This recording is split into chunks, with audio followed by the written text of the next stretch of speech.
Hello students, कैसे हो आप सब। आई होप आप सब अच्छे होंगे। आईसीटी वर्चुअल क्लासरूम में आप सबका स्वागत है। मैं विकास।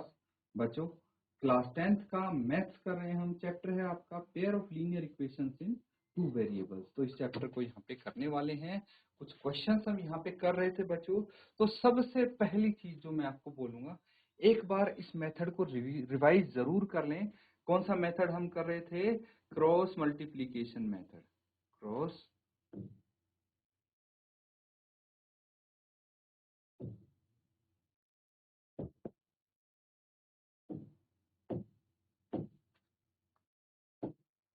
क्रॉस मल्टीप्लिकेशन मेथड ये कौन सा तरीका है जिससे हम पेयर ऑफ लीनियर इक्वेशंस को सॉल्व कर लेते हैं। इसको हिंदी में बोल सकते हैं वज्र गुणन विधि। ठीक है, वज्र गुणन विधि इसको बोलेंगे। तो ये हमने डिटेल में डिस्कस किया है, क्वेश्चंस भी इसके आधार पे किए हैं। एक बार फिर भी रिवाइज कर लीजिए ताकि जो अगला क्वेश्चन हम करेंगे वो आप इजीली कर पाए यहाँ पे।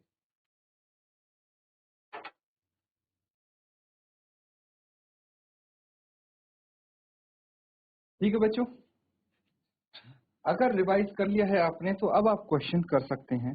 क्वेश्चन देखिए अब।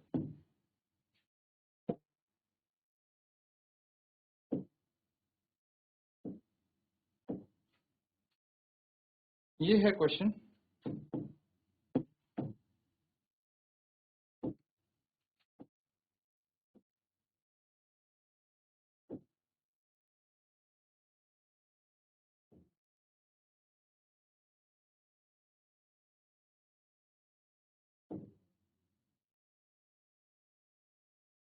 तो इस क्वेश्चन में क्या है?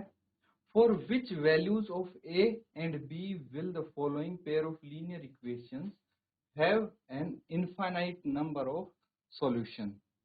तो यहाँ पे भाई क्या दी है? पेयर ऑफ लीनियर इक्वेशन दी है।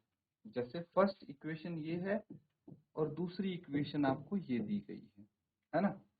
आपसे ये बोला गया है कि फर्स्ट इक्वेशन में तो x के और y के दोनों ही कोफिशिएंट आपको दे दिए गए हैं। ठीक है, लेकिन सेकेंड इक्वेशन में ना तो x का और ना ही y का कोफिशिएंट दिया है, बल्कि वो a और b की टर्म्स में दे दिए गए हैं। और आपसे a और b की वैल्यू पूछी है, लेकिन एक कंडीशन भी साथ में दी है कि अगर इन इक्वेशंस के इनफाइनाइट सॉल्यूशन हो तो a और b की वैल्यू क्या होगी। क्वेश्चन समझ गए बच्चों? क्वेश्चन समझना जरूरी है। पहले हम पार्ट ए को करेंगे, बी की बाद में हम देखेंगे। तो सबसे पहले क्या स्टेप होना चाहिए हमारा? जो ये है 2x plus 3y equals to 7 और ax a minus b into x plus a plus b into y is equal to 3a plus b minus 2। ये दो इक्वेशंस आपकी हो गई हैं। अब क्या करना है? अब आपको यहां से कोफिशिएंट्स कैसे निकालते हैं? जनरल इक्वेशन आपको पता है ना, a1 x plus b1 y plus c1 is equal to 0 है ना। यहाँ पे आपका c1 इस तरफ है, कोई दिक्कत नहीं है, या फिर इसको लेफ्ट हैंड साइड भी ला सकते हैं, उसमें भी कोई प्रॉब्लम नहीं है। तो सबसे पहले मुझे बताइए a1 बाय a2 क्या होना चाहिए? a1 बटे a2, a1 2 होना चाहिए और a2 कितना होना चाहिए? a minus b. लिख लीजिए फटाफट इसको।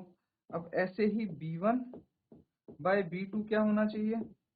3y 3 upon a plus B, यही होना चाहिए। और c1 बाय c2 क्या हो जाएगा? c1 बाय c2 देखिए सेम, ज्यादा फर्क नहीं पड़ेगा अगर इक्वल टू के राइट हैंड साइड पे भी है c1 और c2, दोनों ही राइट साइड पे होने चाहिए या दोनों ही इक्वल टू के लेफ्ट साइड पे होने चाहिए। समझना ऐसा क्यों? अगर देखिए हम इसको लेफ्ट हैंड साइड लेके जाएंगे, मैं आपको ऐसे समझाता हूँ, थोड़ा सा टाइम लगेगा but it's okay. a1x plus b1y is equal to c1। अगर ये ऐसे है a2x plus b2y is equal to c2, इसमें मैं इसलिए समझा रहा हूँ ताकि आप कंफ्यूज ना हो। हम कई बार कैसे करते हैं कि भाई ये इक्वल टू के लेफ्ट हैंड साइड ही होता है जो इसका जनरल सॉल्यूशन होता है, तो हम जनरल इक्वेशन ऐसे लिख देते हैं, -c1 -c2 is equal to 0 is equal to 0। Right hand side थे तब दोनों प्लस के थे, ये दोनों माइनस के हैं। अब मुझे बताइए -c1 बाय -c2 क्या होना चाहिए? -c1 by -c2, minus minus cut गया, ये c1 बाय c2 ही आना चाहिए, है ना? c1 बाय c2 ही आ जाएगा। राइट हैंड साइड में था तब भी c1 बाय c2 ही आता, इसीलिए मैं बोल रहा हूँ ज्यादा फर्क इससे नहीं पड़ने वाला है। तो ये समझ में आ गई चीज। अब देखिए क्या आ गया आपका c1 c2, ये है बच्चों 7/3a प्लस बी माइनस 2। ये क्लियर है? ये a1 by a2, b1 by b2 और c1 बाय c2 निकाल दिया। क्यों निकाला है? क्योंकि हमें भाई चेक करना है a और b की वैल्यूज निकालनी है, किसके लिए? कि जब ये लीनियर इक्वेशंस के इनफाइनाइट नंबर ऑफ सॉल्यूशंस हों। इनफाइनाइट नंबर ऑफ सॉल्यूशंस मतलब अनेक हल हों। क्या है? अनेक हल। अनेक हल, अपरिमित रूप से अनेक हल आप बोल सकते हैं। इनफाइनाइट नंबर ऑफ सॉल्यूशन, अपरिमित रूप से अनेक हल यहाँ पे होंगे। अब किस कंडीशन में होते हैं अनेक हल? जब आपका a1 by a2, b1 by b2 और c1 बाय c2 सब इक्वल हों, बराबर हों, तब हम इसको बोल सकते हैं। तो नेक्स्ट लाइन में वही लिखने वाले हैं और फिर इनकी हम इक्वेशंस बना देंगे। दो इक्वेशन आ जाएंगी जिसमें a और b होंगे वेरिएबल्स, और a और b की वैल्यू वहां से आएंगी। ये हमारा प्लान है, पहले यहां तक नोट डाउन कीजिए।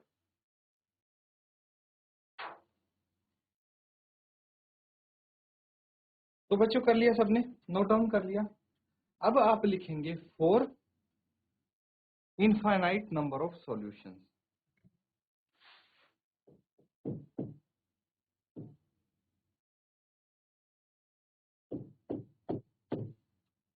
For infinite number of solution.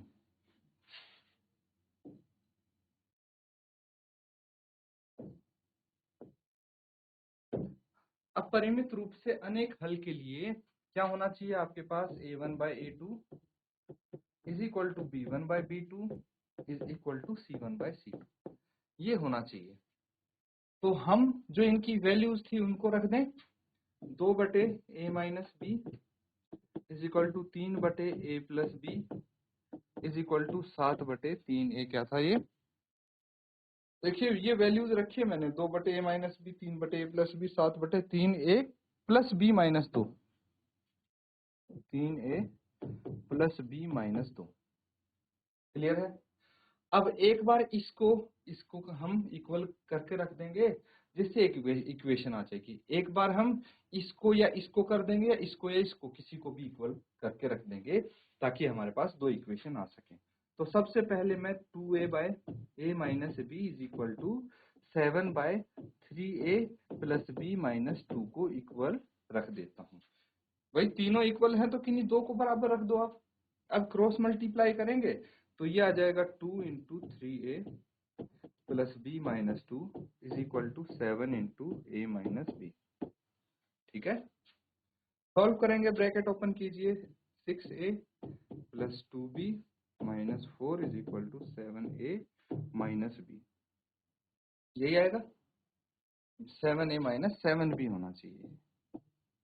सबको लेफ्ट हैंड साइड लेके जाओ, तो 6a minus 7a plus 2b plus 7b is equal to -4 को राइट हैंड साइड लिख दिया मैंने। इसके बाद 6a माइनस 7a कितना आ गया? -a plus 9b is equal to, ये 4 राइट हैंड साइड जाके क्या हो जाएगा? -4 जाके 4 हो जाएगा, तो यहाँ पे 4 आ जाएगा। अब आप चाहें तो भाई सबको माइनस से मल्टीप्लाई करके सबके साइन उल्टे कर सकते हैं और ये इक्वेशन 1 हो जाएगी। अब इक्वेशन 2 निकालने के लिए क्या करना पड़ेगा? भाई किन्हीं दो को फिर से कंपेयर कर दीजिए, जैसे 2a minus b is equal to 3a plus b, cross multiply कीजिए, 2 into a plus b is equal to 3 into a minus b, 2a plus 2b 3a minus 3b, left hand side ले आइए, 2a minus 3a plus 2a plus 3b is equal to 0। फिर देखिए minus a plus 5b is equal to 0, फिर से sign change कर देंगे तो a minus 5b is equal to 0। ये इक्वेशन 2 आ गई आपकी, दो समीकरण आ गए a और b को लेके। अब इन समीकरणों से आपको देखिए ये कैसे लग रहे हैं, दो इक्वेशंस है विद टू वेरिएबल, है ना, दो वेरिएबल हैं और ये पेयर ऑफ लीनियर इक्वेशन आपके सामने है यहाँ पे। तो इनकी हेल्प से जो आपके पास वेरिएबल हैं ए और बी, इनकी वैल्यू निकाल लेंगे। अब इनकी वैल्यू निकालने के लिए आपके पास तीन मेथड हैं। तीन मेथड कौन से? Substitution, elimination and cross multiplication. इन तीनों में से कोई भी मेथड यूज कीजिए और ए और बी की वैल्यू फटाफट निकाल लीजिए। अब ये आपको देखना है कि कौन सा सूटेबल आपको लगता है method.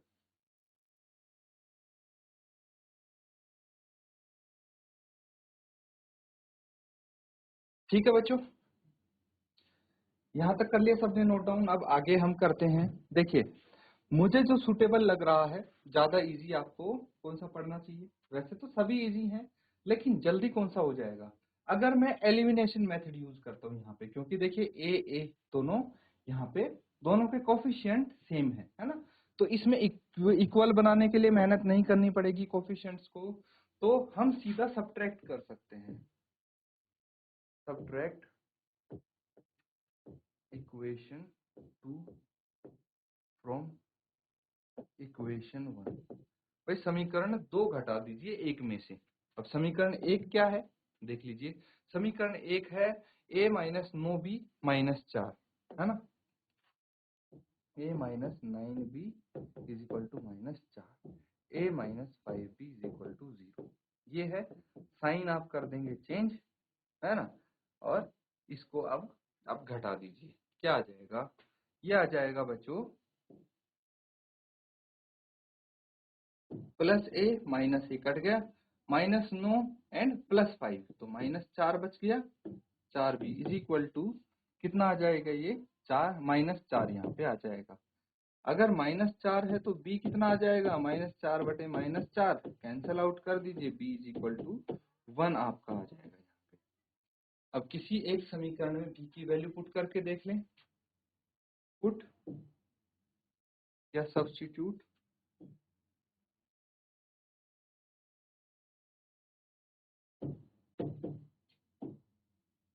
The value of b in equation, कौन सा है ये? इक्वेशन 2। इक्वेशन 2 में रख देते हैं, कितना आ जाएगा? a माइनस 5 इंटू बी है 1 इज इक्वल टू 0। आगे इसको करते हैं तो a इज इक्वल टू 5 आ गया। तो देखिए a कितना है? 5 और b कितना है? 1। तो अब फाइनली आप लिखेंगे for a is equal to 5 and b is equal to 1। क्या पूछा था क्वेश्चन में? फिर से देखिए, for which values of a and b will the following pair of linear equation have an infinite number of solution? So for a is equal to 5 and b is equal to 1, the pair of linear equation has infinite number of solution। ठीक है, a की value ये है, b की value ये है, note down कर लेंगे। ये पार्ट ए हमारा कंप्लीट हो जाता है, इसके बाद पार्ट बी करेंगे इसका।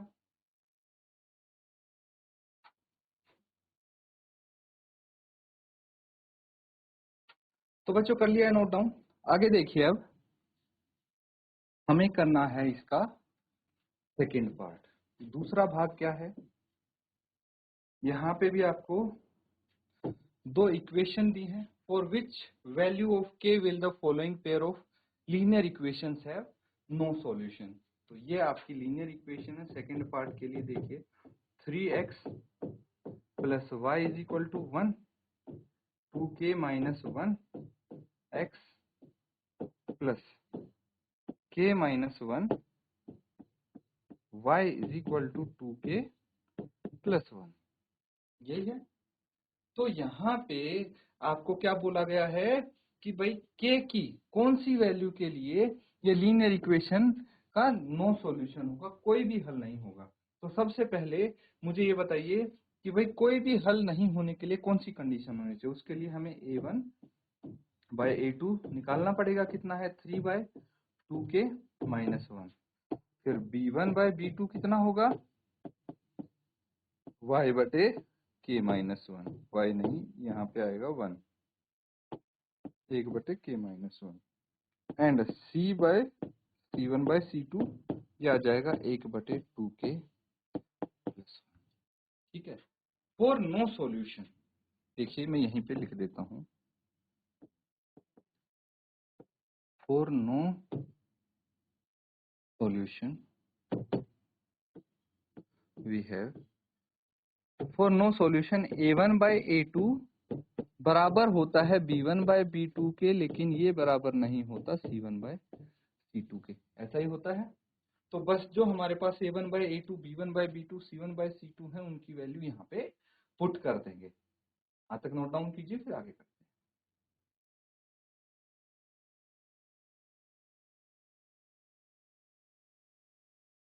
तो बच्चों यहाँ तक कर लिया है नोट डाउन। आगे देखिए, अब हमें वैल्यूज पुट करनी है। ठीक है। a1 by a2, b1 by b2 and c1 by c2 की क्या आ जाएंगी ये values. 3 by 2k minus 1 is equal to 1 by k minus 1 is equal to 1 by 2k plus 1, 2k plus 1 यही होनी चाहिए। अब देखिए ये इक्वल नहीं है, है ना, ऐसी है। तो हमें k की वैल्यू चाहिए। ये और ये तो इक्वल है, तो इनको इक्वेट कर देते हैं ना। 2k minus 1 is equal to 1 upon k minus 1। Cross multiply करेंगे 3 into k minus 1 is equal to 1 into 2k minus 1। उसके बाद 3k minus 3 is equal to 2k minus 1, यही आ जाएगा। उसके बाद 2k को लेफ्ट हैंड साइड भेजिए, 3k माइनस 2k आ गया इज इक्वल टू माइनस 1 ये हो गया और प्लस 3 ये हो गया, है ना। इसको 3 माइनस 3 को राइट हैंड साइड ले गए। 3k माइनस 2k आ गया k is equal to 2। k कितना आ गया 2, k की वैल्यू 2 आ गई। तो यहाँ पे लिख सकते हैं hence for k is equal to 2 the given equation has no solution। ठीक है। तो k की वैल्यू 2 के लिए जो गिवन इक्वेशन है उसका कोई हल नहीं होगा, है ना। नोट डाउन कर लीजिए, इस तरह से कर सकते हैं टाइप के क्वेश्चन।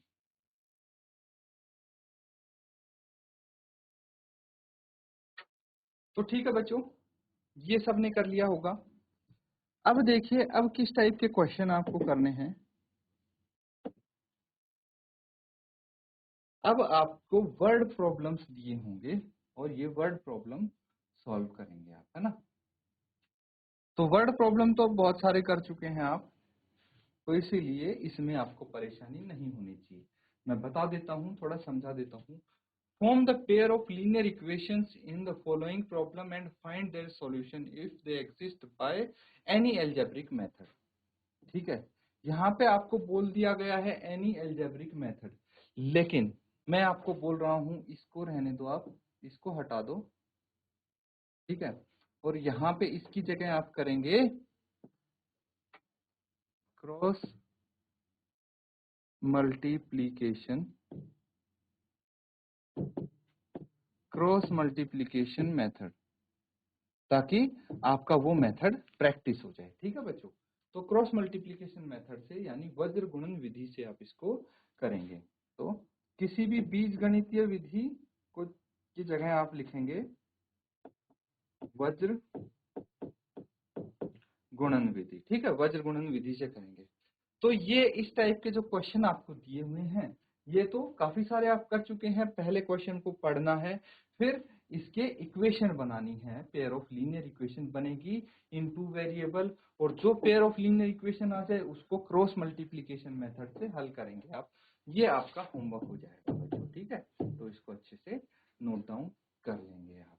और बच्चों ऐसे ही क्वेश्चन आप प्रैक्टिस करते रहेंगे। इसी के साथ आज का सेशन हम यहाँ पे एंड करेंगे। Thank you and have a nice day.